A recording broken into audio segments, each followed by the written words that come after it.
नमस्कार मैत्रिणींनो. आता उन्हाळे दिवस आहेत, भाजीपाला खाऊ वाटत नाही, काहीतरी असं झणझणीत चटपटीत असं काहीतरी खाऊ वाटतं. मग अशी घरी जर भाजीपाला काही नसेल तर अशी शेवभाजी करून पहा. एकदम हॉटेलसारखी ढाब्यासारखी आपली शेवभाजी तयार होते. तुम्ही पाहू शकता आपली शेवभाजी किती छान दिसते ती. आणि ही शेवभाजीनं चपातीपेक्षा ना ज्वारीच्या भाकरीबरोबर खायला तर खूप छान लागते. आणि तुम्ही पाहू शकता आपल्या शेवभाजीला तरी किती छान आलेली आहे, खूप छान आहे आणि खूप सोप्या पद्धतीने आपण ही केलेली आहे. तर मग चला तर पाहूया आपण कशी केली आहे ती आणि काय काय साहित्य घेतलं आहे ते. तर आपल्याला शेवभाजी करण्यासाठी नाही तर मी एक कांदा कट करून घेतला, एक टोमॅटो कट करून घेतला आहे, लसणाचे एक 5-7 पाकळ्या घेतल्या, सुक्कं खोबरं घेतलं आहे, कढीपत्ता घेतला आहे आणि ओलं आलं घेतलं आहे आपण. तर आता हे झालं आपले हे साहित्य. तर आणखीन खडे मसाले पण थोडे घेऊया आपण. तर तमालपत्राची 2-4 पानं, दालचिनी, लवंगा 2 आणि 4 मिरी घेतलेली आहेत. दालचिनीचे थोडासा तुकडा घेतलेला आहे. तर आता हे झाले खडे मसाले. आता आपण कढईत ना चमच्याभर तेल गरम केलं आणि ह्या तेलात ना आपण हे घेतलेलं सर्व साहित्य थोडंसं परतून घेऊया. त्याला काही जास्त लाल करायचं नाही, कारण आपण तेलात पण नंतर आपली ते ग्रेव्ही परतणार आहोत, त्याच्यामुळे फक्त त्याचा कच्चेपणा जावा इतकंच फक्त त्याला परतायचं आहे. तर तेलात कांदा टाकून घेतला, गॅस मोठा केला, कढीपत्ता टाकून घेतला.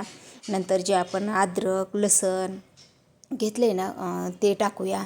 परत टोमॅटो घेतले ते टाकूया. खडे मसाले घेतलेले तमालपत्र, दालचिनी, लवंग, मिरी ते घेतले ते पण टाकूया आपण. तर हे सर्व टाकलं ना की त्याला चांगलं परतायचं. आपण गॅस थोडा बारीक करून परतायचं, नाही तर खाली चिटकतं. नंतर सुरुवातीला केला आहे मोठा, पण नंतर बारीक गॅस करून ना ते चांगलं 1-2-3 मिनटं परतलं. असं जास्त काही लाल होऊन दिलं नाही, पण त्याचा कच्चेपणा जाऊस तर परतलं. सुकं खोबरं पण घ्यायचं आणि चांगलं परतलं की नंतर ते थंड करायला ठेवायचं. आणि थंड झालं की आपल्या मिक्सरमध्ये त्याची बारीक पेस्ट करून घ्यायची. आणि पेस्ट करताना ना त्यात पाणी अजिबात घालायचं नाही, बिना पाण्याचंच, कारण आपण त्या टोमॅटो टाकल्यामुळं पाणी टाकण्याची काही आवश्यकता नाही. जर तुम्ही टोमॅटो नसलं टाकलं तर तुम्हाला थोडंसं पाणी टाकावं लागलं, ते बारीक होणार नाही. टोमॅटो जरा ओलसर असतं त्याच्यामुळे ते बारीक होतं. आणि हे साहित्य भाजताना ना थोडंसं मीठ टाकायचं ग्रेव्हीपुरतं, म्हणजे लवकर कांदा आपला मऊ होतो म्हणून. आणि आपण ना मीठ फक्त आता या ग्रेव्हीच्या हिशोबानेच टाकलेलं आहे. शेवमध्ये पण नंतर मीठ असतं आणि नंतर पाणी टाकल्यास पाण्याच्या हिशोबाने आपण नंतर मीठ घेणार आहोत. तर आता हे मिक्सरवर बारीक करून घेतलं आहे आपण. आता दुसरं साहित्य दाखवते काय काय घेतलं आहे ते. आणि हे ना चांगलं ग्रेव्ही चांगली ती आपण भाजलेला कांदा टोमॅटो थंड झाल्यासच मिक्सरवर बारीक करायचा, गरम असताना करायचं नाही. तर आपण ते वाटण तयार करून घेतले, कोथिंबीर घेतले आणि त्यांना अशी मोठी शेव भेटती. बारीक शेव कधीच घ्यायची नाही, मोठी शेव घ्यायची. आता मी थोडीच घेतली, कारण सगळी एकदम टाकायची नसते रश्श्यात, नाही तर त्याचा चिकदा होतो. जेवढी आपला एकट्या व्यक्तीला खायची तर तेवढीच घ्यायची. नंतर खडे मसाले घेतलेत, जिरे घेतलेत, मीठ घेतले, हळद घेतली, लाल तिखट, गरम मसाला, कांदा लसूण मसाला आणि कसुरी मेथी घेतली. आणि धने जिऱ्याची पूड पण घ्या, पण माझी संपली होती म्हणून मी काही घेतली नाही. नंतर कढईत आपण तेल गरम करायला ठेवलं. तेल गरम झालं की जिरे टाकूया. आणि जिरे आपले फुलले की त्याच्यात आपण जे वाटण करून घेतले का ते वाटण टाकूया. आता आपण वाटण थोडंसं परतलेलं होतं, त्याच्यामुळे आता वाटण परतायला जास्त वेळ लागणार नाही आपल्याला. तर आपण बारीक गॅसवर चांगलं तेल सुटूस तर ह्याला परतूया आपण वाटणाला. आणि इकडे ना दुसऱ्या शेगडीवर मी पाणी गरम करायला ठेवले. आता अंदाजेच मी 1.5 ग्लास असेल जवळजवळ पाणी तेवढं गरम करायला ठेवलं. आता तुम्हाला किती रस्सा करायचा त्या हिशोबाने, कारण ही भाजी जास्त घट्ट नसते, पातळच असते, कारण आपण त्यात नंतर मोठी शेव टाकतो ना, मग त्याच्यामुळे ती पातळच ठेवायची. म्हणजे ती शेव नंतर रस्सा शोषून घेते, मग ती जास्तच घट्ट होते नंतर.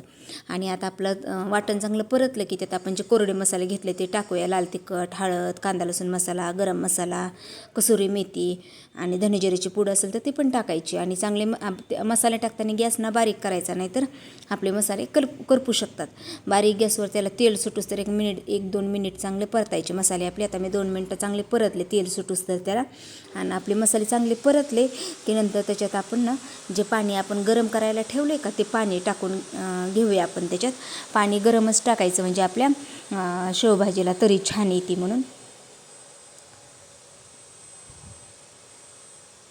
तर आपण गरम पाणी टाकले. आता आपल्या रश्श्याला उकळी येऊन द्यायची. गॅस थोडा मोठा करायचा आणि त्याच्यात आता आपण पाण्याच्या हिशोबाने मीठ टाकूया आणि थोडीशी कोथिंबीर पण टाकूया वरून आपण. आणि ह्याला ना बारीक गॅसवर चांगलं 4-5 मिनटं ह्याला आपण उकळून देऊया, कारण जेवढा रस्सा आपला चांगला उकळेल ना तेवढी आपल्या रश्श्याला तरी छान येते.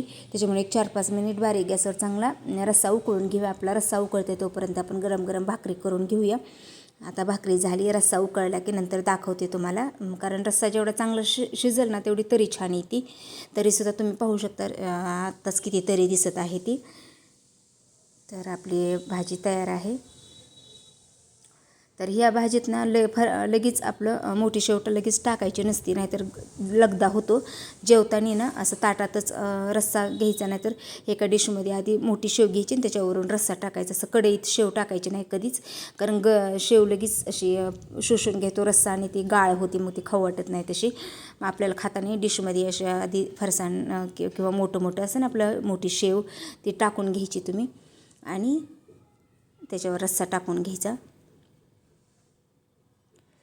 तोंडी लावायला कांदा आणि ज्वारीची भाकरी असल्यास तर खूप छान लागतं. तर मग कशी वाटली तुम्हाला ही साधी सोपी आपली शेवभाजी ते नक्की सांगा. व्हिडिओ आवडले असेल तर व्हिडिओला लाईक करा, शेअर करा आणि कमेंट करा. आणि ज्यांनी माझ्या चॅनलला सबस्क्राईब केलं नाही त्यांनी सबस्क्राईब करा. वरून थोडीशी कोथिंबीर टाकूया. वास तर खूप छान येते आणि टेस्टला पण खूप मस्त झाली. तर अशी साधी सोपी शेवभाजी आता उन्हाळी दिवसात नक्की करून पहा, तुम्हाला खूप आवडेल. मग कशी वाटली रेसिपी ती नक्की सांगा. व्हिडिओ आवडला असेल तर लाईक करा, शेअर करा आणि कमेंट करा.